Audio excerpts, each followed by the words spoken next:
ব্যাপার ভাই, এত লজ্জা পাচ্ছিস কেন? কিছু না।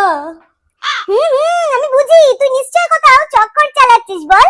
দূর, আমি বলবো না, আমার লজ্জা করে। আরে বল বল, আমি না তোর দিদি, বল। ওর নাম হলো সুইটি। সুইটি? কোন সুইটি? ওই যে ক্যাবলা কাকুর মেয়ে ও? কোন ক্যাবলা রে? ওই যে মদ খেয়ে নর্দমায় পড়ে থাকে ওই ক্যাবলার মেয়ে? ছি ছি ছি ছি ছি। ওই ক্যাবলার বউ কেবলি, আমি যা পড়ি আমার তা কপি করবে, আবার পাড়ার সবাইকে কি বলে বেড়ায় জানো?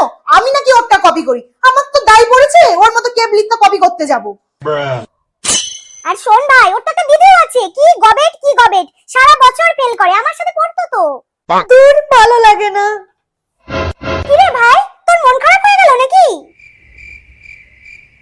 ওসব নিয়ে মন খারাপ করিস না, ফ্যামিলির লোক ওরকম একটু বলেই। তাই? কিন্তু একটা কথা শুনবি, তুই কিছু মনে করবি না তো? তোর সুইটি না খুব খারাপ দেখতে।